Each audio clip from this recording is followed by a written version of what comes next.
Hello guys, कैसे हैं आप सभी लोग। तो आज हम सीखेंगे कि किसी भी non terminating and repeating decimal expression को पी पी बाई क्यू के फॉर्म में कैसे रिप्रेजेंट करते हैं। तो जैसे क्वेश्चन है आपके सामने, convert 0.3 bar, 0.66 bar and 0.129 bar into fraction. Fraction means P by Q. तो सबसे पहले जिस भी नंबर को हमें पी बाई क्यू के फॉर्म में चेंज करना है उसको हम एक्स एज्यूम कर लेंगे। तो मैंने लिखा है लेट एक्स इक्वल्स टू 0.3 बार।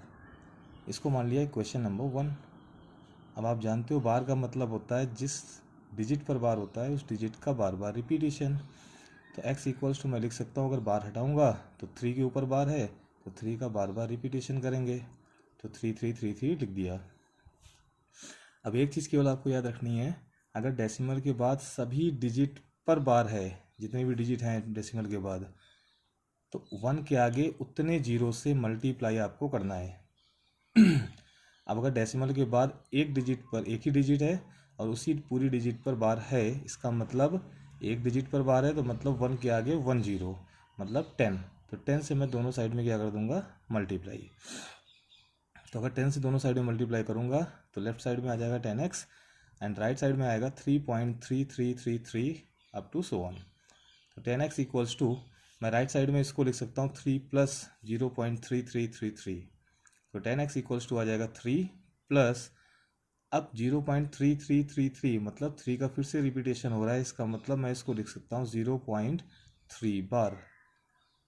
और ऊपर आप देख रहे हो कि 0.3 बार को आपने x एज्यूम किया था, तो मैं 0.3 बार की जगह x लिख सकता हूँ। तो 10x equals to 3 plus x आ गया, मैंने लिखा है आगे फ्रॉम इक्वेशन नंबर 1।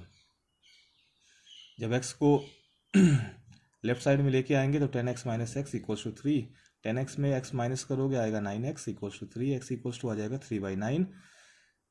और सिंपलेस्ट फॉर्म में लिखेंगे तो 3 1 जा 3, 3 3 जा 9, मतलब x की वैल्यू आ गई 1/3। और x आपका कुछ नहीं है, x आपने माना था 0.3 बार, तो 0.3 बार की वैल्यू आ गई 1/3। ठीक इसी प्रकार से मैं 0.66 बार का भी p बाई क्यू के फॉर्म में रिप्रेजेंट कर सकता हूँ। कैसे, x इक्वल्स टू 0.66 बार, फिर जब 0.66 बार को मैं ओपन करूँगा तो मतलब 66 के ऊपर बार है, इसका मतलब 66 बार बार रिपीट हो रहा है। तो 66 then 66 again 66 up to so on. अब देखिए तो डेसिमल के बाद दो डिजिट हैं और दोनों डिजिट दोनों पर ही मतलब बार है, तो अगर डेसिमल के बाद सभी डिजिट पर पूरा बार होता है तो उतने जीरो मतलब 1 के आगे उतने जीरो से मैं दोनों साइड में मल्टीप्लाई करूँगा। तो 1 के आगे कितने जीरो बढ़ाऊँगा, 2 जीरो। तो 100 से दोनों साइड में मल्टीप्लाई करूँगा तो लेफ्ट साइड में आ जाएगा 100x और राइट साइड में आएगा 66.6666 अप टू सो ऑन। अब 66.6666 को लिखूँगा 66 plus 0.6666 up to so on, और 0.6666 को लिख सकता हूँ 0.66 पर बार। अब आप ऊपर अगर देख रहे होंगे क्वेश्चन नंबर 1, तो मैंने 0.66 बार को मैंने x एज्यूम किया था, तो क्या मैं इसकी जगह x लिख सकता हूँ, तो x लिख दिया मैंने। और उसके बाद 100 माइनस एक्स इक्वल्स टू आ गया 66। 100x में x माइनस करोगे 99x आएगा equal to 66। x equals to निकालेंगे 66/99। सिंपलेस्ट फॉर्म में लिखेंगे तो आ जाएगा 2/3। तो 0.66 बार की जो वैल्यू होगी वो होगी 2/3।